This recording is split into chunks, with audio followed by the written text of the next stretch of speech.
আসসালামু আলাইকুম প্রিয় দর্শক, অন্য মঞ্চের আলাপচারিতায় আপনাদের সকলকে আমন্ত্রণ জানাচ্ছি। অবশেষে ঝুলি থেকে বেরিয়ে পড়ল সাদা নয়, একেবারে কালো বিড়াল।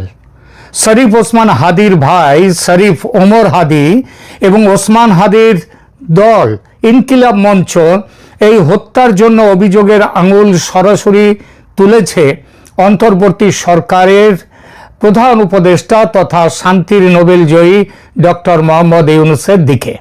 এই খবরটা বাসি হয়ে গেছে, কারণ কয়েকদিন আগের খবর, কিন্তু যে খবরটা টাটকা সেটা হলো খুনির ফয়সাল কোথায় আছে।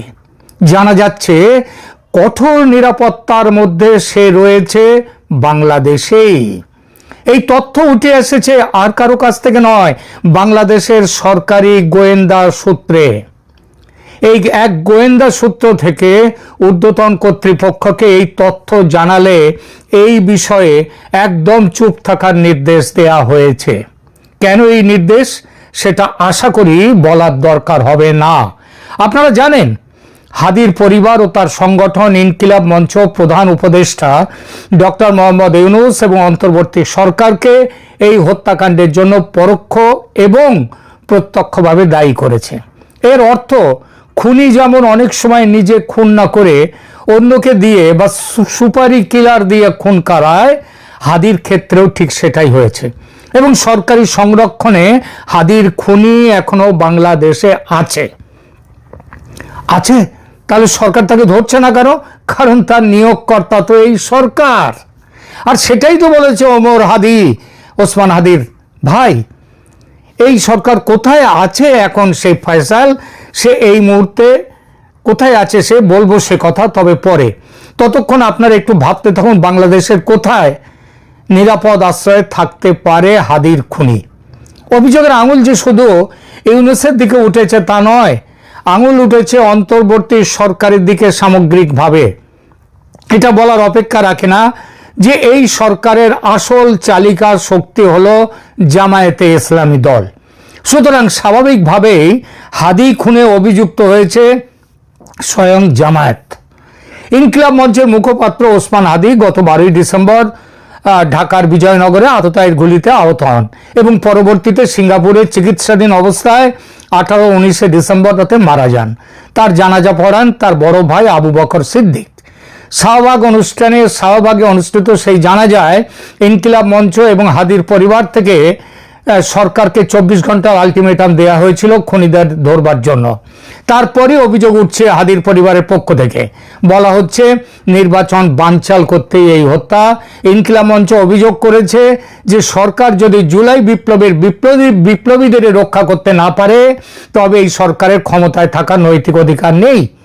এই ক্ষোভ থেকে তারা ঘটনার দায় সরাসরি সরকারের শীর্ষ পর্যায়ে অর্থাৎ ডক্টর ইউনূসের ওপর চাপিয়ে দিয়েছে। এই দাবির যৌক্তিকতা নিয়ে প্রশ্ন উঠতেই পারে, কেউ প্রশ্ন করতেই পারে যে 90 ছুঁই বয়সের শান্তির নোবেল জয়ী একটি মানুষ চলন্ত বাইক থেকে নিখুঁত নিশানায় পিস্তল বা রিভলভার থেকে গুলি ছুঁড়ে কাউকে খুন করবেন, এটা কল্পনাতেও আনা যায় না। আবার জামায়াতের আমির সাদা দাড়ির সন্ত চেহারার মানুষটি এই খুন করেছেন, এটাও কল্পনার অতীত। কিন্তু খুন নিজে না করলেও করাতে অসুবিধে কোথায়? আর সেইটা পরোক্ষভাবে হত্যাটি করা হয়েছে অন্যকে দিয়ে, এটাই অভিযোগ।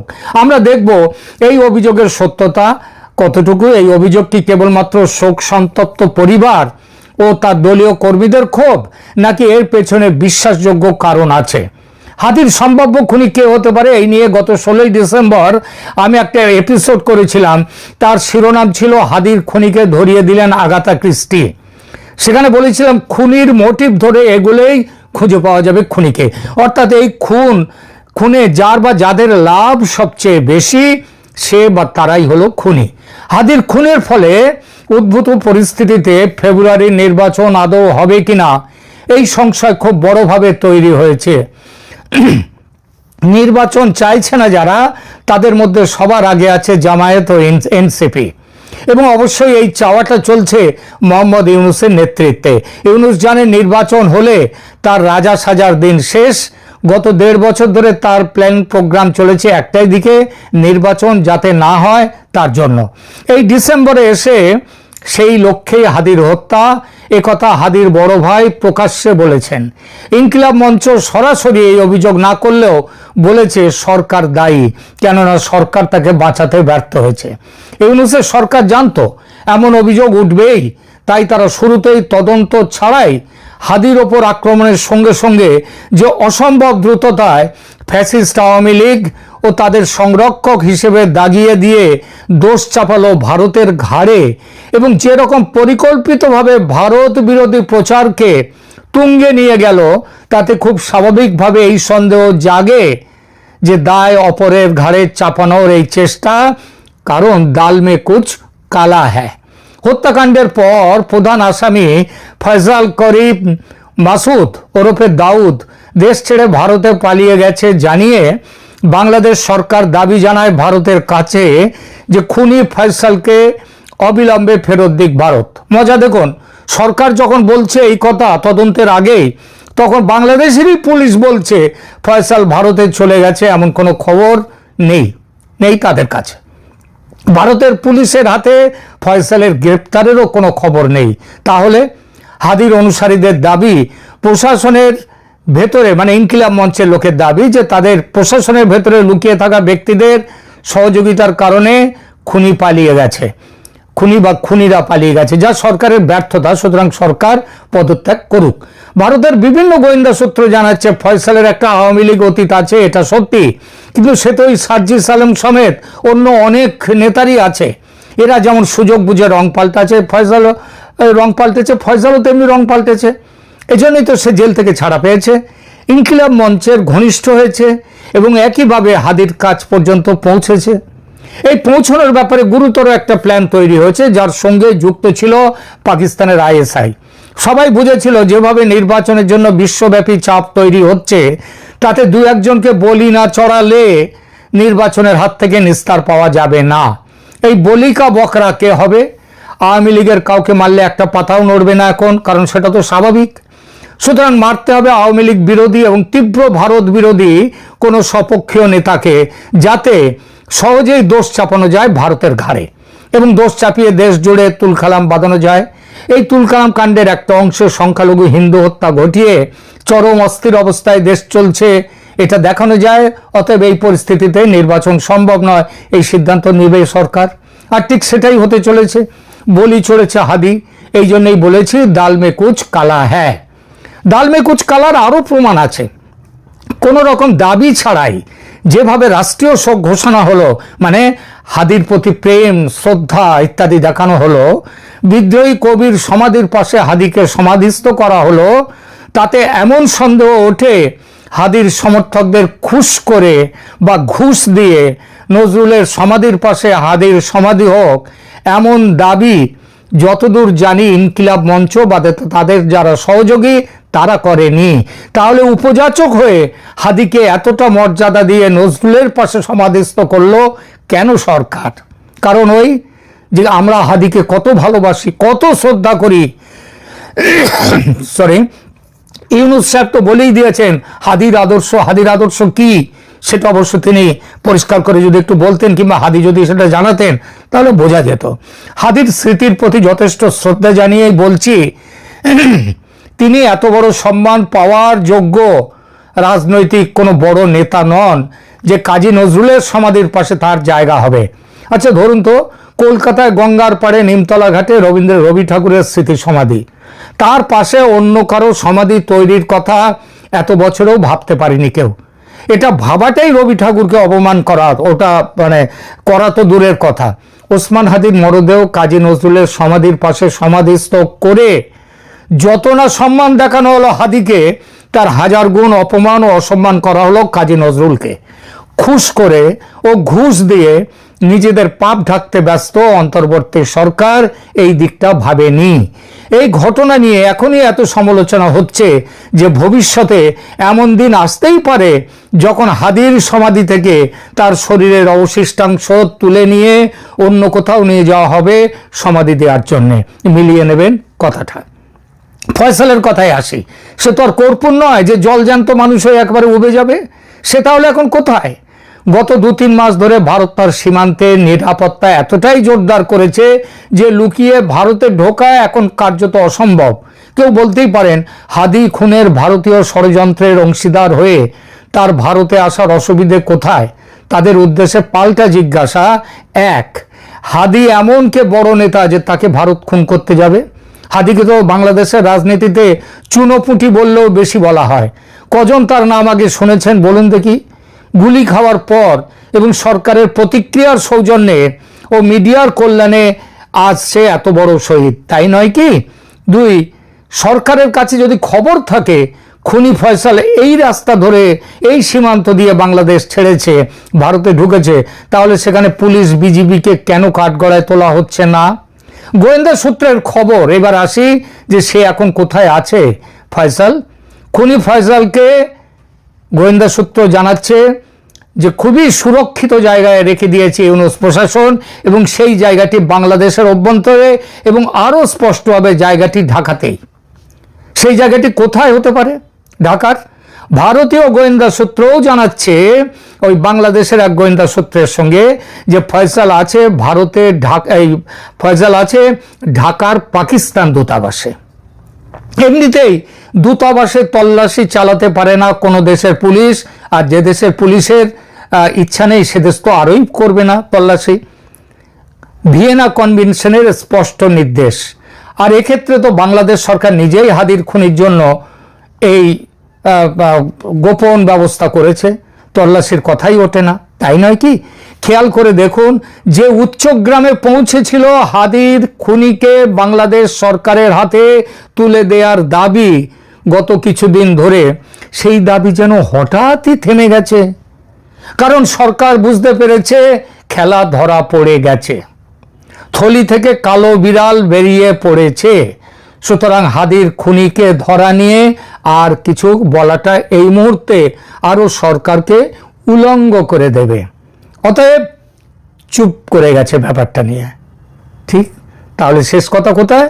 হাদির খুনি আছে ঢাকাতেই এবং পাকিস্তান দূতাবাসে, সরকারের সংরক্ষণে, আইএসআই এর সংরক্ষণে। যে সরকার কিনা শরীফ ওসমান হাদির হত্যার বিচার করবার প্রতিশ্রুতি দিয়েছেন, যে সরকারের প্রধান উপদেষ্টা লাখো মানুষের জানাজায় দাঁড়িয়ে বলেছেন যে তারা হত্যাকারীদের বিচার করবেন, তাহলে সে আশ্বাস দিতে কোনো উপদেষ্টা কেন শাহবাগ আসছেন না? কারণ কেউ কি অপেক্ষা করছেন সারা দেশে এই অবরোধ ছড়িয়ে পড়বে, এই আন্দোলন ছড়িয়ে পড়বে? কেউ কি অপেক্ষা করছেন যে এই আন্দোলন, এই অবরোধ শেষ পর্যন্ত এমন একটা রাজনৈতিক বিপ্লবে রূপ নেবে যেই পক্ষটি সেই 2024-এর আগস্ট থেকে বলছেন যে বিপ্লব অসমাপ্ত আছে? বাংলাদেশে ইনকিলাব মঞ্চের আহ্বায়ক শরীফ ওসমান হাদির হত্যার বিচার দাবিতে লাগাতার অবরোধ কর্মসূচি পালন করছে শাহবাগে ইনকিলাব মঞ্চের নেতা কর্মী সমর্থকেরা। ইনকিলাব মঞ্চ শরীফ ওসমান হাদির তৈরি এই দলটির আহ্বানে হাদির হত্যার বিচারের দাবিতে এই অবরোধ কর্মসূচিতে অনেক নারী, শিশু, পুরুষ মানে সাধারণ মানুষ যোগ দিয়েছেন, সে কথা শুক্রবার রাতে সংবাদ মাধ্যমগুলোতে আসে। এবং শীতের রাত, 14 ডিগ্রি সেলসিয়াসের মতো তাপমাত্রা ছিল শুক্রবার রাতে। সে সময়ও শত শত হাজার হাজার নারী, পুরুষ, শিশু, এমনকি সপরিবারে মানে স্বামী, স্ত্রী, সন্তান, শিশু সন্তান নিয়ে এসে হাদির হত্যার বিচার দাবিতে শাহবাগে জড়ো হয়েছেন। এ খবর সংবাদ মাধ্যমে প্রকাশিত হয়। যেটা আমার কাছে খুব কৌতূহলোদ্দীপক মনে হয়েছে সেটা হচ্ছে শুক্রবার রাতে যেমন আমরা দেখি যে কোনো সংবাদ মাধ্যমে খবরটা আপডেট হচ্ছে না, মানে ঘন্টায় ঘন্টায় শাহবাগে এই যে অবরোধ চলছে নারী, শিশু, পুরুষদের ইনকিলাব মঞ্চের আহ্বানে, সেখানে কি বক্তৃতা হচ্ছে, কি স্লোগান চলছে, কারা সেখানে জড়ো হলেন, এ বিষয়ে যেমন কোনো বিস্তারিত জানা যায় না, কোনো সংবাদ মাধ্যম খবর দেয় না। মানে ওখানে অবরোধ চলছে, সারা রাত আজ অবরোধ হবে এই খবরটা থাকে। তেমনি শনিবার দিনেও সারাদিন ধরেই হাদি হত্যার বিচার দাবিতে শাহবাগে অবরোধ চলছে। এই অবরোধ লাগাতার চলবে। এই অবরোধ শুধু শাহবাগে নয়, কিন্তু রংপুরে, সিলেটে, চট্টগ্রামেও অনুষ্ঠিত হচ্ছে। সেসব খবর টুকরো টুকরো ভাবে পাওয়া গেলেও এই যে শাহবাগে অবরোধের ফলে যান চলাচল বন্ধ হয়ে গেছে। শাহবাগের যে চত্বরটিকে এখন শহীদ হাদি চত্বর নাম দিয়েছেন ইনকিলাব মঞ্চ বা হাদির ভক্ত সমর্থকেরা, সেই চত্বরটি দিয়ে যান চলাচলও বন্ধ হয়ে গেছে। এ খবর পাওয়া গেলেও মানে ঢাকা শহরের বুকে এমন একটা আন্দোলন চলছে, কিন্তু সে আন্দোলন কিসের দাবিতে, কি ডেডলাইনের ভিত্তিতে চলছে, কি আলটিমেটাম আছে, কারা সেখানে বক্তব্য দিচ্ছেন, কারা সেখানে গিয়ে যোগ দিচ্ছেন, এসবের দেখবেন কোনো বিস্তারিত পাওয়া যায় না। নানা রকম অনুসন্ধানে এ খবর মানে বিভিন্ন ভিডিও কিংবা সংবাদ টুকরো টুকরো খবর মিলিয়ে জানতে পারি যে জাতীয় নাগরিক পার্টির নেতা হাসনাত আব্দুল্লাহ সেখানে গিয়েছিলেন, এবং প্রথম আলো এর সহ আমার দেশ, এমনকি আমার দেশ পত্রিকা, যেই আমার দেশ পত্রিকার সম্পাদক মাহমুদুর রহমান, যিনি কিনা হাদি গুলিবিদ্ধ হওয়ার পর শহীদ মিনারে ইনকিলাব মঞ্চের আহ্বানে ডাকা প্রতিরোধ সমাবেশে গিয়ে সমমনা সব রাজনৈতিক দলগুলোর সাথে মিলে শপথ বাক্য পাঠ করালেন ভারতীয় আধিপত্যবাদের বিরুদ্ধে এবং হাদি হত্যার বিচারের দাবিতে। যেই মাহমুদুর রহমান হাদি গুলিবিদ্ধ হওয়ার পর ঘোষণা দিয়েছিলেন যে তিনি ইনকিলাব মঞ্চ সহ হাদির অসমাপ্ত কাজ সমাপ্ত করবেন, এমনকি আমার দেশ পত্রিকাতেও আমি দেখছি না কোনো মানে ঘন্টায় ঘন্টায় বা যেরকম হওয়ার কথা একটা আন্দোলন চললে সেরকম কোনো খবর আপডেট হতে দেখা যাচ্ছে না। কিন্তু মনে রাখবেন, এই যে শাহবাগ অবরোধ হয়ে আছে জুম্মার নামাজের পর থেকে শুক্রবার সারা রাত অবরুদ্ধ ছিল। শনিবার সকাল 8:30টার দিকে শাহবাগ চত্বর থেকে অবরোধকারীরা সরে, অর্থাৎ ইনকিলাব মঞ্চের নেতা কর্মীরা সরে আজিজ সুপার মার্কেটের সামনে আসেন, কারণ শনিবার সকালে ওসমান হাদির কবর জিয়ারত করতে সেখানে যাওয়ার কর্মসূচি ছিল তারেক রহমানের, এবং সেই কর্মসূচি পালনের সুবিধার্থে সে সময় সেখান থেকে সরে আসেন। 12টার দিকে গিয়ে আবারও ইনকিলাব মঞ্চ শাহবাগ অবরোধ করেছে। বিকালের দিকে সিলেটে, চট্টগ্রামে এবং রংপুর বিশ্ববিদ্যালয়ের সামনে আবু সাইদ চত্বরে ওসমান হাদির হত্যাকারীদের বিচার দাবিতে এই সমাবেশ হয়েছে ওই সব শহরেও।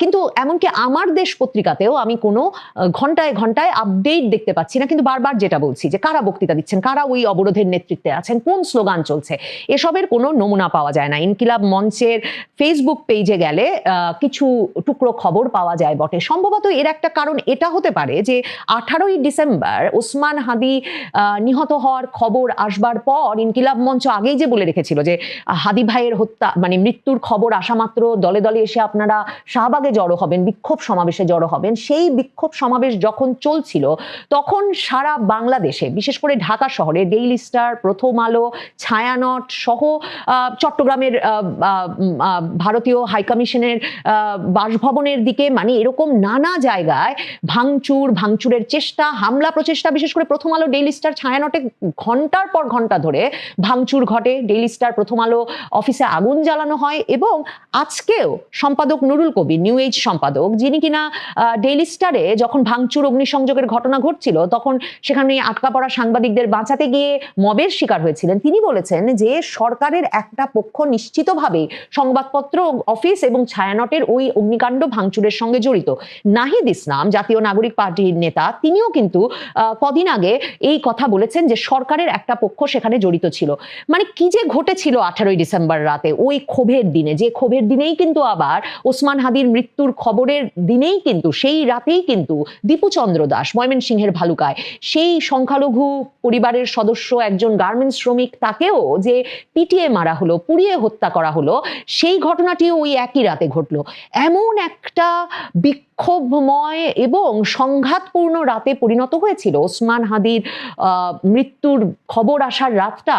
সম্ভবত সে কারণেই কি সংবাদ মাধ্যমগুলোকে এমন কোনো নির্দেশনা দেওয়া হয়েছে যে তারা যাতে এই বিক্ষোভ কর্মসূচির খবর বিশেষভাবে প্রকাশ না করে। কারণ সাংবাদিকতার দীর্ঘ সময়ের অভিজ্ঞতা থেকে এটা নিশ্চিতভাবে জানি যে সংবাদ মাধ্যমে বিক্ষোভের খবর যথাযথভাবে প্রকাশিত হতে না থাকলে আসলে বিক্ষোভটা ছড়িয়ে পড়ার সম্ভাবনা অনেক ক্ষেত্রেই একরকমের প্রশমিত করা যায়। কারণ গত কদিনে গোয়েন্দা সূত্রে, দেশি বিদেশি গোয়েন্দা সূত্রে নাকি এমন খবর বেরিয়ে এসেছে যে 18ই ডিসেম্বর রাতে একটা পরিকল্পনা ছিল যে ওসমান হাদির মৃত্যুর খবরে যে বিক্ষোভ ছড়িয়ে পড়বে, যে শোক, বেদনা, ক্ষোভ ছড়িয়ে পড়বে, সেটাকে পুঁজি করে সারা সারা দেশে সহিংসতা ছড়িয়ে দিয়ে এক রকমের একটা বিপ্লবী সরকার গঠনের দিকে, একটা ইসলামী বিপ্লবের সাধনের মাধ্যমে একটা বিপ্লবী সরকার গঠনের স্বপ্নও একটা পক্ষ দেখছিলেন। এবং ওই যে নাহিদ ইসলাম কিংবা নুরুল কবিররা যেটা বলছেন, সরকারের ভেতরেও উপদেষ্টাদের কেউ কেউ এবং সরকারের একটা পক্ষ সেই ইসলামী বিপ্লবের মাধ্যমে বিপ্লবী সরকার গঠনের পরিকল্পনার সাথে সক্রিয় ছিলেন।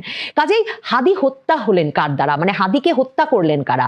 হাদির হত্যাকারীদের এখন পর্যন্ত চিহ্নিত করা গেল না কেন? তারা কোথায় আছেন এখন পর্যন্ত কেন আইন শৃঙ্খলা রক্ষাকারী বাহিনী জানতে পারছেন না?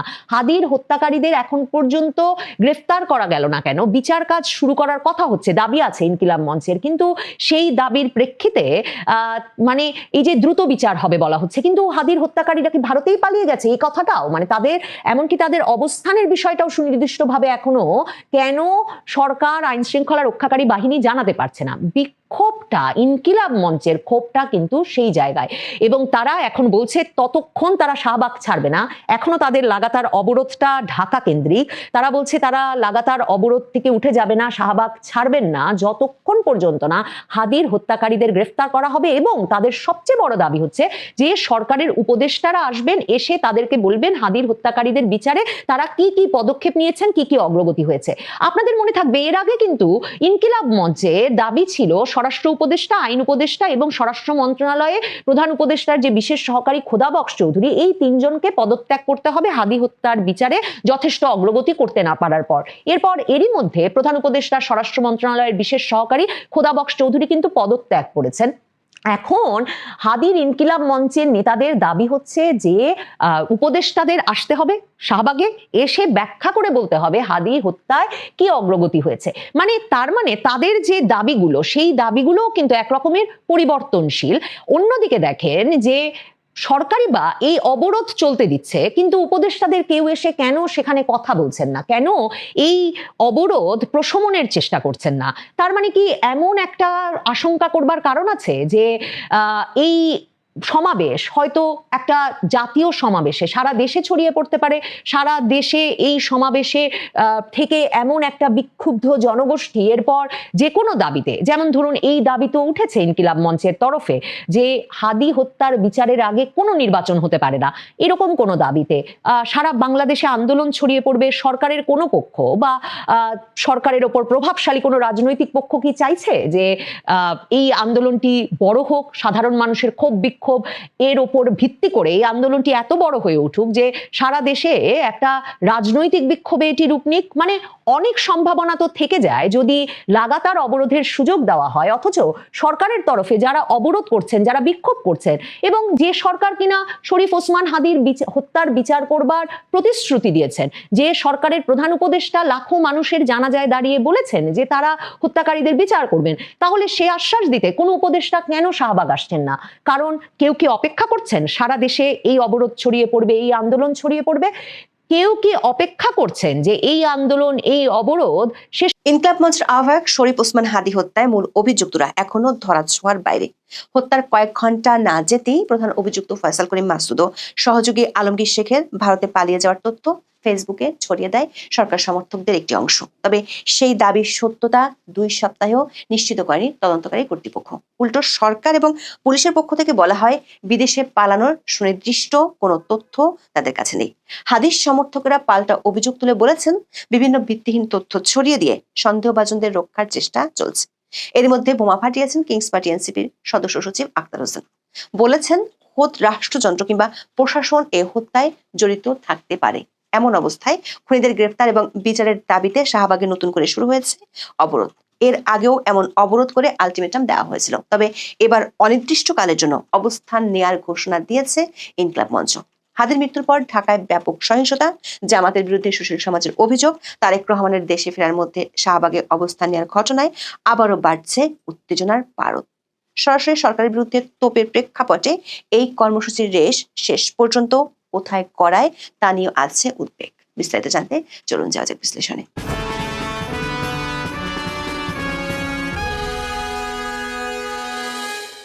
ইনকিলাব মঞ্চের নেতাকর্মী সহ ওসমান হাদির সমর্থকেরা 26শে ডিসেম্বর জুমার নামাজের পর ঢাকা বিশ্ববিদ্যালয়ের কেন্দ্রীয় মসজিদ থেকে বিক্ষোভ মিছিল নিয়ে শাহবাগে এসে অবস্থান নেন। এরপরে বন্ধ হয়ে যায় যান চলাচল। এর আগে সকালে ইনকিলাব মঞ্চের ভেরিফাইড ফেসবুক পেজ থেকে ওসমান হাদির রুহের মাগফিরাত কামনা ও খুনিদের বিচারের দাবিতে বাদ জুমা দেশব্যাপী দোয়া মোনাজাত ও বিক্ষোভ মিছিলের আহ্বান জানানো হয়। ইনকিলাব মঞ্চের নেতাকর্মীরা শাহবাগে অবস্থান নিয়ে হাদির হত্যার বিচার দাবিতে নানা স্লোগান দিতে দেখা যায়। হত্যাকাণ্ডের দ্রুত ও দৃষ্টান্তমূলক বিচার নিশ্চিত না হওয়া পর্যন্ত আন্দোলন অব্যাহত রাখার ঘোষণা দেওয়া হয়। মঞ্চের সদস্য সচিব আব্দুল্লাহ আল জাবের সন্ধ্যার দিকে জানান, শাহবাগে অবরোধ চলবে। কর্মসূচিতে যোগ দেওয়ার জন্য সারা দেশ থেকে জনতা ঢাকায় আসছে। ইনকিলাব মঞ্চের নেতা ডাকসুর মুক্তিযুদ্ধ ও আন্দোলন বিষয়ক সম্পাদক ফাতিমা তাসনিম জুমা বিডিনিউজকে বলেন, তারা সারা রাত অবস্থান করবেন, তবে শীত বেড়ে গেলে সিদ্ধান্তে পরিবর্তন হতে পারে। অবরোধ কর্মসূচিতে ওসমান হাদির ভাই শরীফ ওমর বিন হাদি অন্তর্বর্তী সরকারের বিরুদ্ধে গুরুতর অভিযোগ তোলেন। বলেন, সরকারের অবস্থা থেকে বোঝা যায় বিচার নিয়ে তাদের কোনো আগ্রহ নেই। বিচার না হওয়া পর্যন্ত ঘরে ফিরবেন না বলেও হুঁশিয়ারি দেন শরীফ ওমর। জানান, বিচার না হলে আরো কঠিন কর্মসূচি ঘোষণা করা হবে। রাষ্ট্রের পরিস্থিতি খারাপ হওয়ার হুমকি দিয়ে বলেন, বাধ্য করবেন না ক্যান্টনমেন্ট বা যমুনা ঘেরাও করতে। দর্শক, ওসমান হাদির মৃত্যুর পর থেকে হত্যাকারীদের গ্রেপ্তার এবং বিচারের দাবিতে নতুন আন্দোলনের নামে ইনকিলাব মঞ্চ। হাদির দাফনের পর 20 ডিসেম্বরও শাহবাগে অবস্থান কর্মসূচি পালিত হয়। তবে সেই কর্মসূচি শেষ হয়েছিল 24 ঘন্টার আলটিমেটাম দিয়ে। সেদিন জানাজায় দেওয়া বক্তব্যে ইনকিলাব মঞ্চের সদস্য সচিব আব্দুল্লাহ আল জাবের সরকারের উদ্দেশ্যে প্রশ্ন করেন, ওসমান হাদির হত্যাকারীদের ধরতে তারা কি করেছে। পরে শাহবাগের কর্মসূচিতে বলা হয়, স্বরাষ্ট্র উপদেষ্টাকে খুনিদের গ্রেপ্তারে অগ্রগতি 24 ঘন্টার মধ্যে সবার সামনে এসে জানাতে হবে। তা না হলে স্বরাষ্ট্র উপদেষ্টা জাহাঙ্গীর আলম চৌধুরী এবং প্রধান উপদেষ্টার বিশেষ সহকারী খোদাবক্স চৌধুরীকে পদত্যাগ করতে হবে। তবে বাস্তবে তখন তা ঘটেনি। পরদিন আলটিমেটাম শেষ হওয়ার কিছুক্ষণ আগে সচিবালয় স্বরাষ্ট্র মন্ত্রণালয়ে সংবাদ সম্মেলন ডাকা হলেও তাতে ছিলেন না স্বরাষ্ট্র উপদেষ্টা। এমনকি স্বরাষ্ট্র সচিব নাসিমুল গনিও ছিলেন অনুপস্থিত। সাংবাদিকদের সামনে কথা বলেন অতিরিক্ত আইজিপি রফিকুল ইসলাম। জানানো হয়, হাদি হত্যা মামলার প্রধান আসামি ফয়সাল করিম মাসুদের শেষ অবস্থান কোথায় সে বিষয়ে কোনো তথ্য আইন শৃঙ্খলা রক্ষাকারী বাহিনীর কাছে নেই। ফয়সাল বাংলাদেশের সীমান্ত পার হয়ে গেছেন কিনা নাকি দেশে আছেন সে বিষয়ে সুনির্দিষ্ট তথ্য নেই। সংবাদ সম্মেলনে স্বরাষ্ট্র উপদেষ্টার অনুপস্থিতির মাঝে তার পদত্যাগের গুঞ্জন ছড়িয়ে পড়ে। তবে এর পরদিন আইন শৃঙ্খলা সংক্রান্ত উপদেষ্টা পরিষদ কমিটির বৈঠকে তাকে দেখা যায়। উড়িয়ে দেন পদত্যাগের গুঞ্জন। হাদি হত্যার তদন্তে গুরুত্বপূর্ণ অগ্রগতি হওয়ার দাবি করলেও মূল অভিযুক্তরা কোথায় তা না জানার কথাও অবলীলায় স্বীকার করেন তিনি। বলেন, হাদির উপর হামলাকারী কোথায় আছে প্রকৃত অবস্থান যদি জানতে পারতেন তাহলে তো ধরেই ফেলতেন। অবশ্য পরে ড্যামেজ কন্ট্রোলের জন্য স্বরাষ্ট্র মন্ত্রণালয়ের দায়িত্বে থাকা প্রধান উপদেষ্টার বিশেষ সহকারী খোদাবক্স চৌধুরী পদত্যাগ করেন। তাতেও ওসমান হাদি হত্যাকাণ্ড নিয়ে শুরু থেকেই তৈরি হওয়া নানা অস্পষ্টতা এবং গুঞ্জন কাটেনি। দর্শক, নির্বাচনী প্রচার চালানোর সময় 12 ডিসেম্বর হাদি গুলিবিদ্ধ হন। ঘটনার পরপরই পুলিশ জানায় অভিযুক্তরা দ্রুত গ্রেপ্তার হবেন। DMP commissioner Sheikh Mohammad Sajjad Ali 13 December দাবি করেন, তারা প্রাইম সাসপেক্টকে খুঁজছেন, হপফুলি শিগগিরই হিট করতে পারবেন। তবে সেই হিট 2 সপ্তাহেও করা যায়নি। দেশব্যাপী আলোড়নের মধ্যে সরকার সমর্থক সংবাদকর্মীরা ফেসবুকে সূত্রবিহীন নানান তথ্য ছড়ানোতে মেতে ওঠেন। ঘটনার কয়েক ঘন্টার মধ্যে সরকার সমর্থকদের একটি অংশ দাবি করেন, প্রধান সন্দেহভাজন ফয়সাল করিম মাসুদ এবং তার মোটর বাইক চালক আলমগীর হোসেন সীমান্ত পাড়ি দিয়ে ভারতে চলে গেছেন। সীমান্ত পার হওয়ার সময় এমনকি ভারতে তাদের অবস্থানের তথ্য ছড়িয়ে দেওয়া হয়। তবে পুলিশের পক্ষ থেকে কখনোই এর সত্যতা নিশ্চিত করা হয়নি। হাদি গুলিবিদ্ধ হওয়ার কয়েক ঘন্টা না যেতেই এক উপদেষ্টা আওয়ামী লীগ এবং ভারতকে অভিযুক্ত করে ফেসবুকে পোস্ট দেন। বিষয়টি আরো জোরালো হয় পরদিন যমুনায় প্রধান উপদেষ্টার সঙ্গে মিত্র 3 দলের মৈত্রী বৈঠকের পর। নির্বাচনের তফসিল ঘোষণার পরদিনই ঢাকার প্রকাশ্য রাস্তায় একজন সম্ভাব্য প্রার্থীর গুলিবিদ্ধ হওয়ার প্রধান দায় যেখানে সরকারের কাঁধে যাওয়ার কথা, সেখানে প্রধান হয়ে ওঠে প্রমাণহীন দায় চাপানোর খেলা। স্বাভাবিকভাবেই সরকার এবং তার মিত্রদের একমাত্র শত্রু আওয়ামী লীগ এবং ভারতকে নিশানা হতে হয়। যমুনার বৈঠক শেষে এনসিপির আহ্বায়ক নাহিদ ইসলাম বলেন, দিল্লিতে বসে বাংলাদেশ বিরোধী সব ধরনের তৎপরতা চালাচ্ছে আওয়ামী লীগ। ভারত সরকারের প্রত্যক্ষ ও পরোক্ষ মদত ছাড়া আওয়ামী লীগ এ ধরনের পরিকল্পনা করতে পারে না।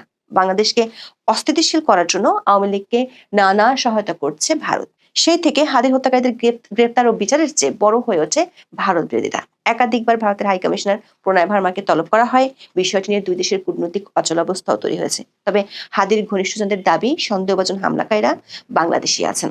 খুনিদের গ্রেপ্তার ও বিচার না হওয়ার আগে কোনো নির্বাচন হতে না দেওয়ার হুঁশিয়ারিও দিয়েছেন। জাতীয় জাদুঘরের সামনে 23 ডিসেম্বর সংবাদ সম্মেলন করে ইনকিলাব মঞ্চ।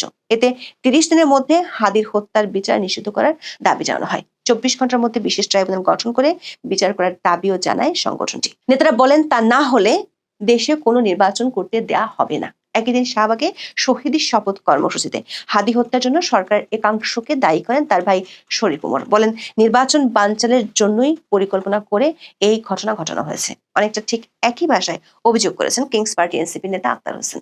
দুপুরে 25 ডিসেম্বর তিনি বলেন, হাদি হত্যায় জড়িতরা দেশে আছে নাকি ভারতে পালিয়ে গেছে সে বিষয়ে আইন শৃঙ্খলা বাহিনী স্পষ্ট কোনো মেসেজ দিতে পারেনি। মনে হচ্ছে রাষ্ট্রযন্ত্র কিংবা প্রশাসন এর সঙ্গে জড়িত। কারণ খুনি পরিচিত, যার সবকিছু প্রকাশ্য, তার একার পক্ষে খুন করে পালিয়ে যাওয়া কিংবা লুকিয়ে থাকা সম্ভব নয়। এখানে বড় একটি চক্র কাজ করছে।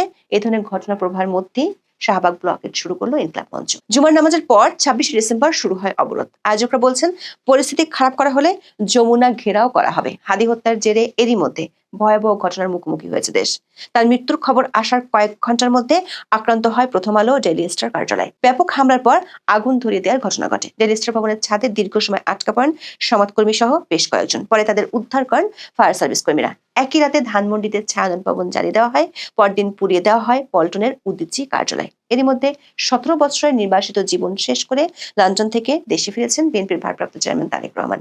তাকে কাছে পেয়ে উচ্ছ্বসিত দলের কর্মীরা ঢাকায় 25 ডিসেম্বর বড় ধরনের সংবর্ধনার আয়োজন করা হয়।